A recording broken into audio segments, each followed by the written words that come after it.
terkait dengan surah An-Nur yang tadi kami sebutkan turun berdasarkan tertib nuzul di urutan ke-100, tapi di mushaf nanti urutannya ke-24. Ini bukan perbedaan, tapi hikmah dan keistimewaan Al-Quran yang memberikan pedoman-pedoman yang sangat spesifik agar bisa kita gunakan di setiap masa sampai kehidupan kita berakhir. Teman-teman sekalian, An-Nur yang sering diartikan dengan cahaya, dan cahaya ataupun sinar dalam bahasa Indonesia yang seringkali kemudian menjadi terjemahan dari 3 diksi utama dalam bahasa Arab. Telah saya terangkan ya 2 dari 3 ini. Yang pertama dau, jamaknya dhiya. Tadi saya sampaikan dhiya adalah cahaya yang melekat pada satu benda yang diciptakan oleh Allah Subhanahu wa taala, yang benda itu diciptakan oleh Allah langsung memancarkan cahaya. Baik, karena itu matahari diberikan oleh Allah sifat dhiya, cahayanya. Ya, di Quran surah ke-10 Yunus ayat yang ke-5, huwallazi ja'ala syamsa dhiya. Dialah Allah yang telah menjadikan matahari punya sinar, punya cahaya, gitu kan? Kemudian setelah itu ada nur. Ya, nur tadi kami sampaikan, ini kita bagi, coba klasifikasikan kepada 2 bagian. Ada yang terkait dengan Khaliq, yaitu Allah Subhanahu wa taala, dan juga ada yang terkait dengan makhluk. Dan ini mesti berbeda karena kaidah dasar mengatakan segala hal yang terkait dengan Khaliq, yaitu Allah Subhanahu wa taala, harus beda dengan makhluk segalanya. Laisa kamitslihi syai'. Ya, tidak ada yang serupa dengan Allah dalam sisi apapun, baik sifatnya apalagi zatnya dan lain-lain sebagainya. Karena itu disebut dengan Tuhan karena punya perbedaan yang sangat kontras, sangat spesifik dengan makhluk. Ya, tanpa kecuali. Jadi kalau mohon maaf misalnya makhluk berpasangan, Allah tidak boleh berpasangan. Makhluk menikah, Allah tidak boleh menikah. Makhluk punya anak, Allah tidak boleh punya anak, dan seterusnya. Karena Khaliq harus beda dengan makhluk. Pun demikian ketika Allah menyebut dirinya dengan nurun 'alan nur, Allahu nurus samawati wal ard, dan nurun 'alan nur, cahaya di atas cahaya, maka kalimat ini mesti beda dengan kata nur yang dilekatkan kepada makhluk. Karena nanti bulan pun, kan? Bulan pun disebut dengan nur, cahayanya, kan? Nah, teman-teman sekalian, tadi saya katakan pada asalnya nur itu adalah cahaya yang memantulkan nilai-nilai kebaikan yang memberikan manfaat kepada kita. Kalau kita ambil ini kepada pemaknaan sifat Khaliq, ya, kepada Allah Subhanahu wa taala dengan nurun 'alan nur, tadi saya jelaskan bahwa cahaya-cahaya Allah yang diberikan kepada hamba itu berupa bimbingan kehidupan, petunjuk-petunjuk hidup. Ya, ada yang sifatnya ibadah ritual, tadi saya contohkan seperti sholat, gitu kan? Dengan sholat itu adalah cahaya dari Allah, dan solusi kehidupan. Karena itu dalam sholat kita minta solusi, kita minta cahaya, minta petunjuk, dan feedbacknya akan mengalir kepada kita, baik dalam bentuk jawaban doa. Saat sholat kita berdoa dikabulkan, hadisnya jelas, hadis qudsi. Ya, wa idza qala al-'abdu, jika hamba bahkan membaca dalam sholatnya iyyaka na'budu wa iyyaka nasta'in, bahkan baru sampai ke kalimat iyyaka na'budu wa iyyaka nasta'in, qala Allahu azza wa jalla, Allah menjawab, hadza baini wa baina 'abdi. Ini perjanjian, komitmen antara aku dengan hambaku, wali 'abdi ma sa'al. Ya, dan hambaku apapun yang diminta, kalau benar sholatnya, benar dia meminta cahayanya, benar dia berdoanya sampai saat ini, apapun yang dia minta selama membutuhkannya, aku akan kabulkan, kata Allah.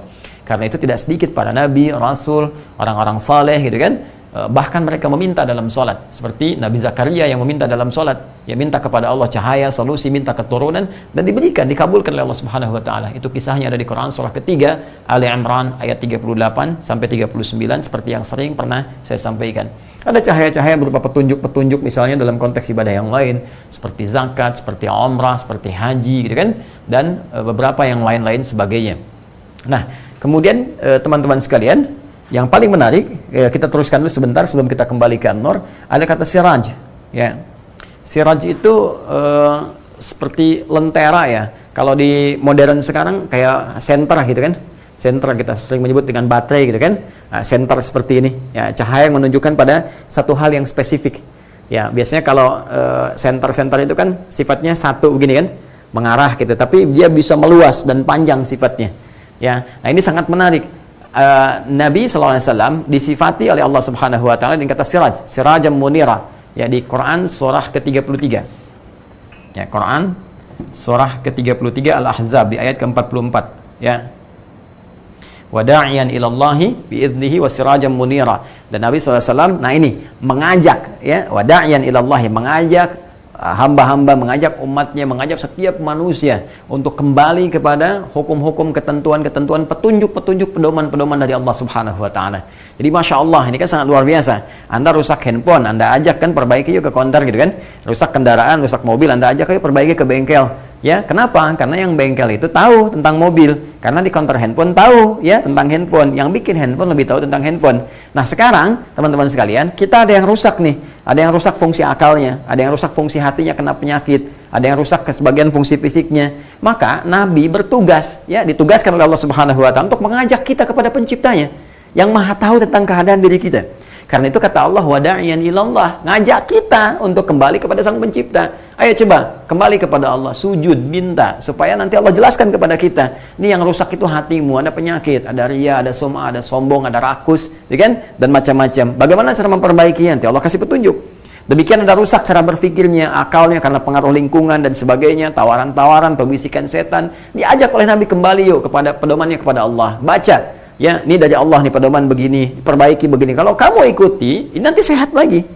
Ya, seperti handphone misalnya bagus lagi, kendaraan bagus lagi, ya kita juga sehat lagi. Ada roh. Manusia itu istimewa, beda. Ya punya 3 bagian utama dalam hidupnya. Ada fisik, ada akal, ada roh. Fisik bisa rusak, bisa sakit, bisa lemas, bisa meninggal. Akal ya bisa rusak juga. Pikiran bisa rusak, bisa salah berpikir, salah bertindak. Roh kalau rusak ini paling bahaya. Gelisah, orang bisa gelisah, bisa bunuh diri, bisa mengerjakan hal yang kotor dan sebagainya. Maka perbaiki semua itu kembali kepada Allah. Maka tugas Nabi ngajak.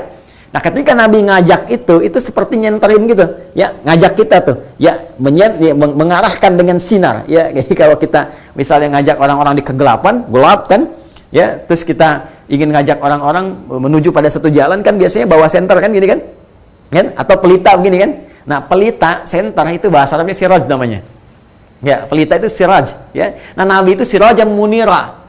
Ya, membawa beliau itu pelita mengeluarkan manusia dari kegelapan-kegelapan, keburukan-keburukan. Ya, dari kegelapan hatinya, kegelapan pikirannya. Makanya di antara hal yang diterangkan oleh Al-Qur'an melalui sifat tugas Nabi itu, apa di antaranya? Liyukhrijan nas minadh-dhulumati ilan nur. Untuk mengeluarkan manusia dari kegelapan ilan nur kepada an-nur nih, kepada cahaya yang datang dari Allah Subhanahu wa taala. Ya, lewat apa? Lewat bimbingan ibadah, lewat sholat, kan? Lewat bimbingan-bimbingan yang lainnya dan sebagainya. Itu yang sangat menarik. Nah, karena itu redaksi Quran itu indah, teman-teman. Tinggi sekali. Tinggi, bahasanya tinggi. Tapi kalau kita mengaji dengan benar, itu kita dapatkan, Masya Allah, ini mustahil manusia yang membuat seperti ini, mustahil. Tidak ada, tidak bisa. Ya, ini pasti firman Allah Subhanahu wa taala kembali. Karena firman itu bukan makhluk, Al-Qur'an itu bukan makhluk, karena itu pemaknaan An-Nur ini nggak bisa dibawa ke pemaknaan makhluk. Ya, karena dia firman Allah, maka kita harus melihat feedbacknya seperti kita melihat bagaimana Allah Subhanahu wa taala memberikan sifat nurnya. Artinya apa? Ketika Allah memberikan cahaya-cahaya kepada hambanya, pedoman-pedoman kehidupan, ada yang berbentuk ibadah ritual, ada yang berbentuk tadi ya ibadah sosial seperti zakat, infak dan sebagainya, dan kumpulan semua petunjuk-petunjuk ini detailnya ya ada dalam Al-Qur'an. Ya. Dan di antara surah-surah Al-Quran itu 114 ada satu surah yang spesial. Surahnya langsung diberi nama dengan surah An-Nur. Surah An-Nur untuk menunjukkan bahwa seluruh ayat yang terkandung di dalam satu surah ini ada cahaya yang Allah berikan di dalamnya. Yang kalau kita pelajari, kita amalkan, maka pengamalan itu akan memberikan cahaya, pedoman-pedoman kehidupan kepada kita yang akan memberikan keadaan kita tampak bersinar di hadapan Allah Subhanahu wa taala. Nah, itu cara memahaminya, ya, berbeda dengan pemahaman kepada makhluk tadi. Sehingga di Quran surah ke-10 ayat yang kelima, ketika rembulan pun ya pantulan cahaya yang disifati dengan an-nur, wallazi ja'ala asy-syamsa dhiya'a wal qamara nura. Dialah Allah yang menjadikan matahari bersinar dan bulan mendapatkan pantulan cahaya, ya, memantulkan cahaya. Bukankah pantulan cahaya dari bulan memberi manfaat kepada kita? Ya, silakan cek. Ya, bulan kan ketika menerima pantulan, ya, menerima sinar, misalnya dari matahari, kan, terus memantulkan cahaya, kan? Ketika dipantulkan, ada yang sempurna begini, kan? Ada yang bentuknya sabit seperti ini, kan? Ada yang bentuknya kemudian sabitnya, ada yang tengah-tengah begini, ya, ada yang sabitnya terus ke bawah sampai hilang. Nah, ini kalau orang belajar membaca dari sejak dulu, ya, mereka tahu setidaknya menunjuk kepada waktu. Kalau sempurna begini, oh pasti pertengahan ini. Kalau bukan 13, 14, 15, kan? Ya. Dan setiap ada pantulan dari cahaya bulan tadi memberikan informasi-informasi berharga kepada kita, termasuk nanti pasang surutnya air laut dan sebagainya yang kita bisa pelajari di fisika-fisika dasar. Ya. Nah, sekarang jelas ya, kenapa disebut An-Nur? Salah satunya Allah ingin memberikan kesan kepada kita bahwa di surah ini ada yang spesial karena seluruh ayatnya dengan izin Allah Subhanahu wa taala akan mengandung cahaya, pedoman-pedoman kehidupan kepada kita yang kalau kita pelajari, kita amalkan, Allah akan berikan cahaya ya dalam kehidupan kita yang membuat aktivitas kita, diri kita, hidup kita bersinar di hadapan Allah Subhanahu wa taala dengan pantulan-pantulan cahaya tadi.